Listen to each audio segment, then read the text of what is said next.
Halito, everybody. Oh my God, I'm glad I got you. Come on in. Listen, we got to talk. Did you all see the final episode of Love is Blind? Oh, that was just like, that was fire. That was so good. It was so juicy. So let's get into it. So Nick and Danielle, they're at the altar. And let me tell you something. I cannot believe that Nick said yes. I just can't believe it. I was very shocked. I was like, for sure, he cannot handle this woman and all the panic attacks and anxiety attacks and all. I just thought he was not going to be able to take that. But lo and behold, he's like, our better moments are better than our bad moments. So, I mean, okay, congratulations to them. I mean, I guess they're going to stick it out and see how it works out. I mean, that's just crazy to me that, like, with all of that, he still married her. I was really, really surprised. I mean, I can see that, like, if you've been with somebody for a long time and you just kind of get used to the craziness or whatever. But, like, remember how she was, like, all in the closet and stuff, like, rocking herself in the closet and any little thing. I mean, she would just turn into, I mean, she is a very she has a lot of work to do, let's say, to be in a relationship where she could be in a healthy capacity for someone else, right, as of course, as well as for primarily herself. So I was just shocked. I thought he would have been like, you know what, just do the work and then maybe we can revisit this in like 8 months or something. But no, he said yes. So okay, well, I mean, I was definitely wrong on that one. All right, so who do we have next? Let's see. Natalie and Shane. Oh, man. I didn't see that one coming either. I did not see that coming. I would have sworn that those two were going to get married. I thought, okay, yeah, he's silly, he's this and he's that, but she sees something in him and she's sticking with him and, I think she'll just put up with it.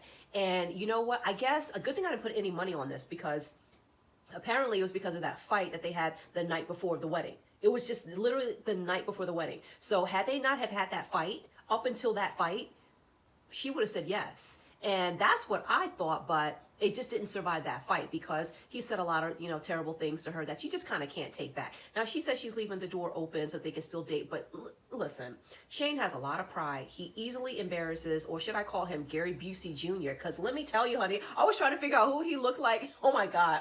Reddit. Reddit, they are so wrong over there on Reddit. But yeah, Gary Busey Jr. Even like the way he is, not just like, like around here, right? It's like the way he walks, he's pigeon-toed and like it's so funny because I have a cousin who, I mean, facially he doesn't look like Shane, but everything else, like from the neck down, just like Shane, just like kind of big and pigeon-toed and kind of like like a big lug type. And I was like, oh my God, that totally reminds me of my cousin. And he's a dog too. But anyway, I can't say, but anyway, I can't say that about Shane because I don't know, but I definitely have my suspicions. So because his pride was so hurt and he just couldn't take it, I thought to myself, you know what? I wonder if he's going to call up Shayna. Do you guys think Shayna and Shane are going to get together? I am dying to know. You guys have got to let me know in the comment section because I really feel like it's going to be her time to say, you know what? I told you so. See, she wasn't the one for you. I'm the one for you. And we know why she thinks she's the one for him. You're not fooling me, Shayna. But, okay. So who's next? Let's do Jared and Ayana. Jared and Ayana. Well, yeah, I was wrong on that one too, basically, because I thought Ayana was gonna get some sense in the end, but no, she decided to stay with Jared, and well,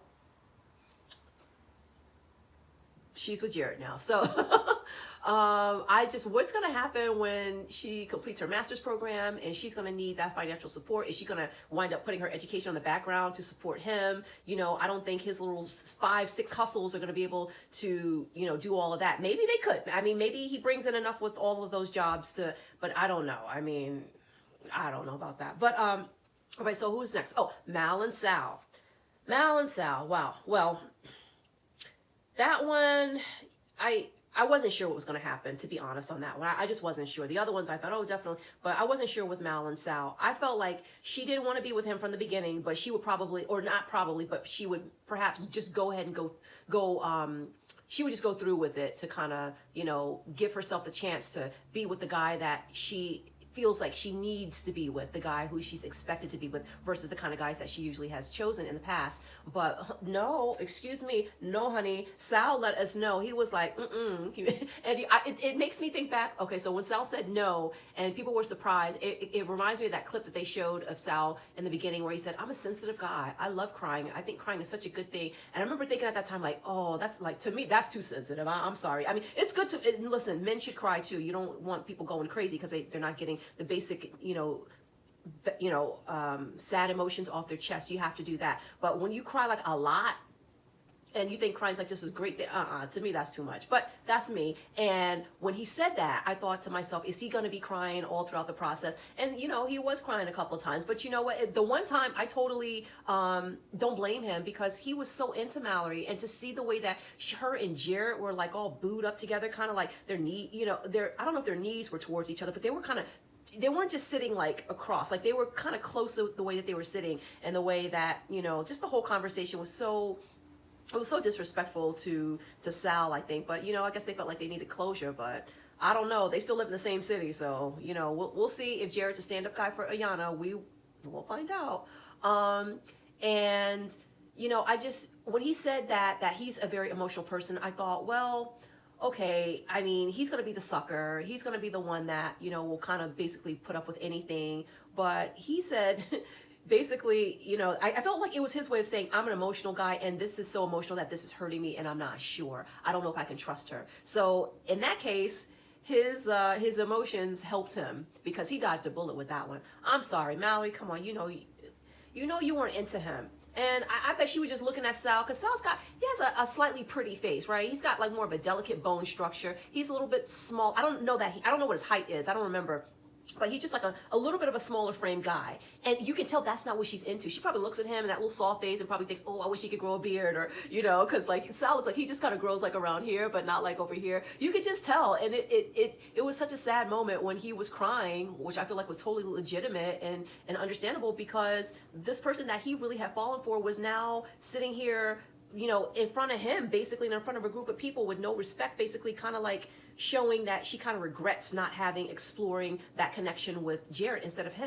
That was a sad moment, I was like, you go ahead and cry, Sal, poor thing. But anyway, Sal was basically like, he's like, well, I just can't be with you. I was like, all right, orale.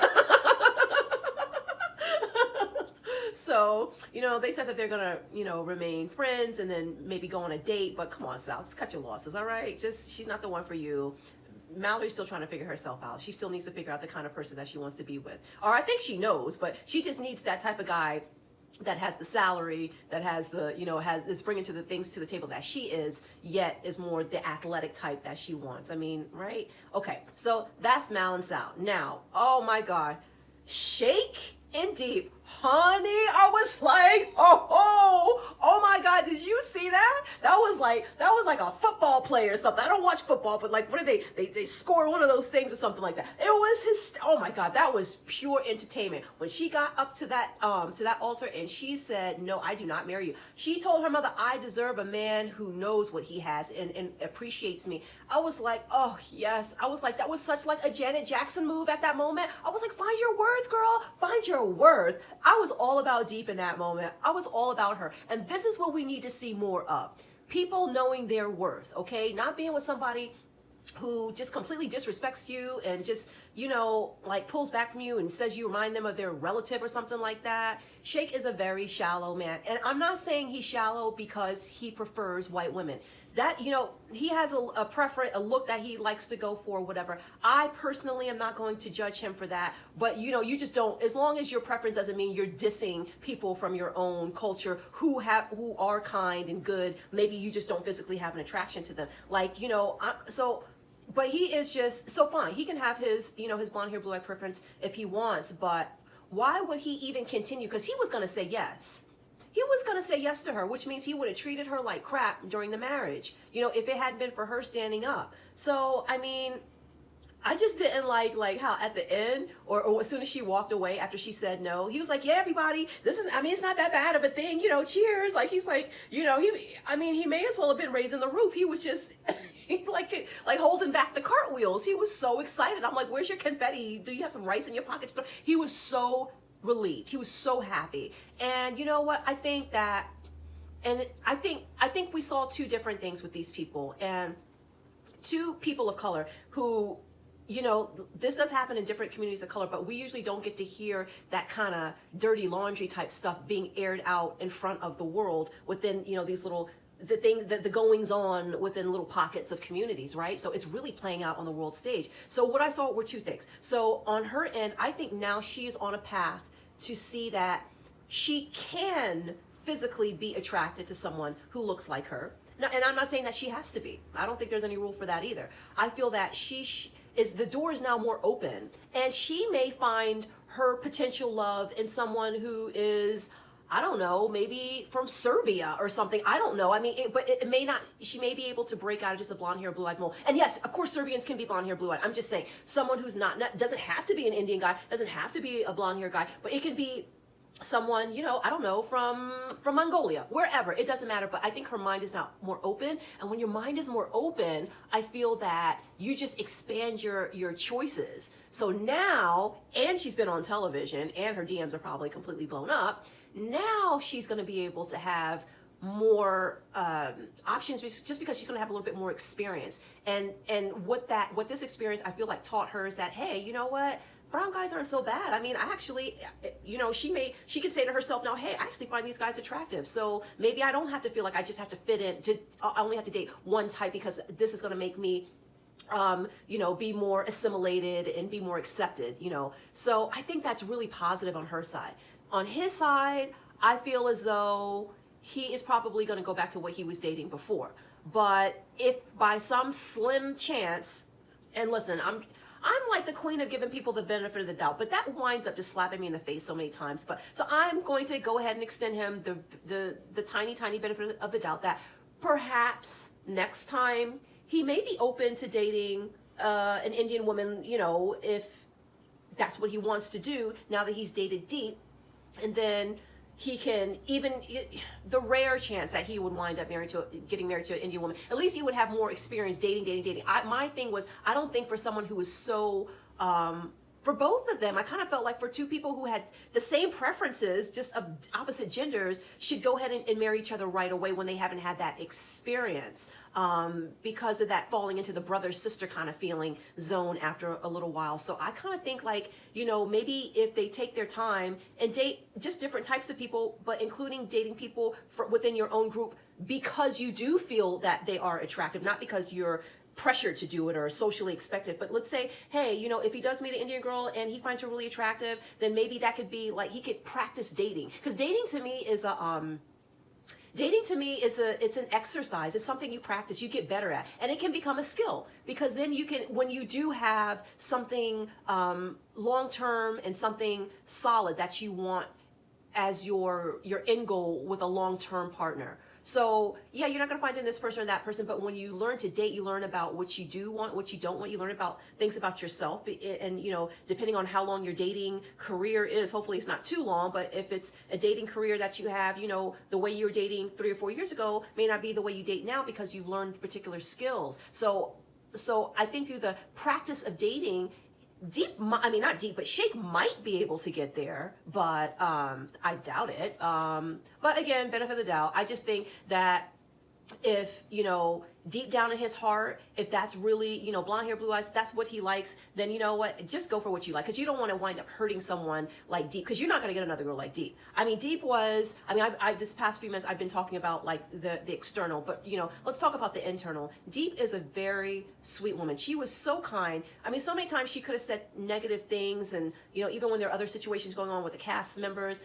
she was always so positive, and she really just seems like a genuinely, truly sweet girl. And I really hope she finds someone, and I hope she finds someone soon. She's gonna have to get over this kind of heartbreak, because this may be different for her, because this kind of love was a love that she's never had before, because someone within her own culture. So there's certain things she could kind of relax, and you know, just, it's like certain things you don't have to explain, because you understand, because you're from, you know, the same background or whatever. So I think that this loss is going to be I won't say devastating, but I think it's going to crush her a little bit. Even though it was a short amount of time, I think it's going to crush her a little bit. It's going to have her questioning a lot of different things, but I think that's good. I think it's healthy. And hopefully, just like with any relationship, you always have to walk out with something that you learned. So, yeah, Shake, I mean, he'll probably be at the next, I don't know, some concert or whatever, trying to find somebody to put on his shoulders. But yeah, I'm just really glad that she walked away from him. That was just the healthiest. It was the best thing, and it was a good thing for people around the country to take a look at and see, you know, to say, hey, you don't have to stand for stuff like this. Or even when you have a pressure, you know, you have pressure from family or from friends or, you know, producers because you're on a TV show, you know, you feel like you got to just go ahead and go, because that's what Shake was doing. But Deep was like, no, I'm good. I'll see you around at the shopping center or something like that. So anyway, yeah, that was explosive. So I cannot wait for that reunion. Oh my God. Let's meet back here, guys. We have to talk all about it. Give me your opinions. Let me know. Were your predictions right? Did you think that, like, did you really think that Danielle was going to walk away a married woman? I did not see that coming. I mean, I really did not see that coming. And, you know, do you think Ayana is going to be able to be happy in this relationship with Jared? Do you think that marriage is going to last? Because I really have my doubts about that. But anyway, all right, you guys, so take care. If you do enjoy the video, please don't forget to give it a thumbs up and turn on your notification bell so you know when I'll be calling you up and you can pick up the phone. And Chippy Salacho, I'll see you next